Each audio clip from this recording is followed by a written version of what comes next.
Assalamualaikum warahmatullahi wabarakatuh. Sebelumnya perkenalkan, nama saya Ahmad Fauzan, NIM 2204286. Sini saya akan menjelaskan tentang materi pertemuan 7, yaitu instrumen pemerintahan dan keputusan administrasi negara. Yang pertama itu instrumen pemerintahan.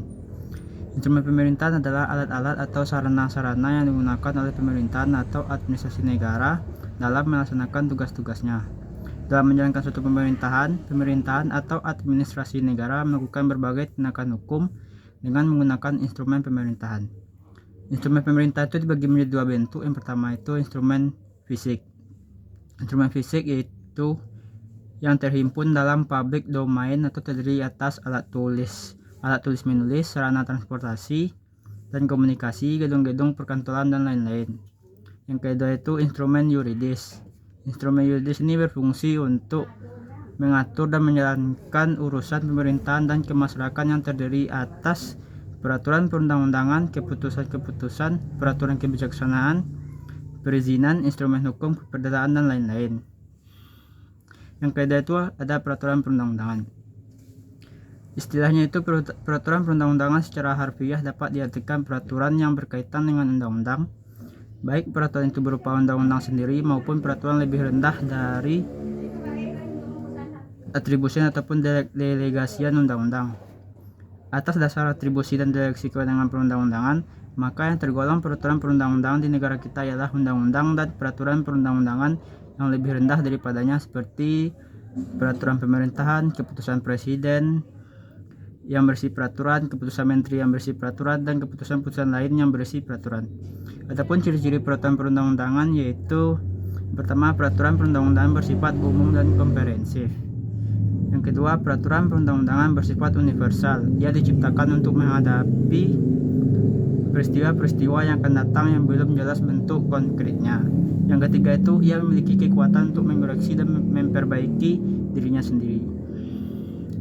Selanjutnya yaitu keputusan administrasi negara atau biasa disebut dengan keputusan tata usaha negara.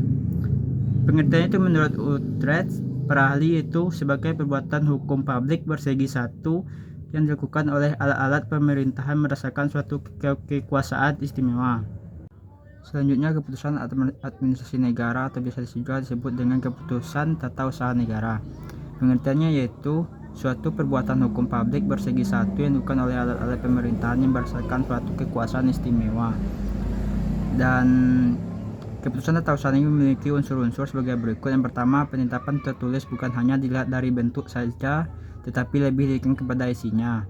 Yang isinya berisi, yang pertama itu badan atau pejabat tata usaha negara mana yang mengeluarkannya. Yang kedua, maksud serta mengenai hal apa isi tulisan tersebut. Dan yang ketiga, kepada siapa tulisan itu ditujukan dan apa yang ditetapkan di dalamnya. Yang kedua itu dikeluarkan oleh badan atau pejabat TUN atau tata usaha negara. Keempat, berisi tindakan hukum TUN. Yang kelima, berdasarkan peraturan perundang-undangan, yaitu bahwa semua keputusan dan atau tindakan administrasi pemerintahan yang dilakukan oleh pemerintahan harus berdasarkan pada peraturan perundang-undangan yang berlaku. Yang keenam, bersifat konkret, diartikan objek yang diputuskan dalam keputusan itu tidak abstrak tetapi berwujud tertentu atau dapat ditentukan. Yang ketujuh, bersifat individual, artinya bahwa keputusan tata usaha negara itu tidak ditujukan untuk umum. Yang selanjutnya bersifat final atau diartikan keputusan tersebut sudah definitif atau keputusan tidak lagi memerlukan persetujuan dari instansi atasan atau instansi lain. Selanjutnya, menimbulkan akibat hukum, artinya menimbulkan suatu perubahan dalam suasana hukum yang telah ada. Selanjutnya adanya macam-macam keputusan. Yang pertama itu keputusan positif, artinya ketetapan positif adalah ketetapan yang dilakukan dari pemohon yang bersangkutan atau yang diharapkan oleh warga masyarakat yang bersifat mengabulkan seluruh atau sebagian dari permohonan.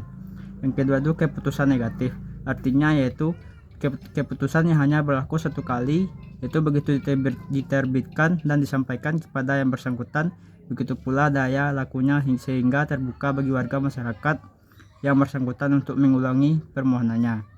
Yang terakhir adanya syarat-syarat membuat keputusan. Yang pertama itu dibuat oleh alat yang berkuasa. Yang kedua, tidak boleh kekurangan yuridis. Sekian materi dari saya. Kalau ada salah mohon dimaafkan. Wassalamualaikum warahmatullahi wabarakatuh.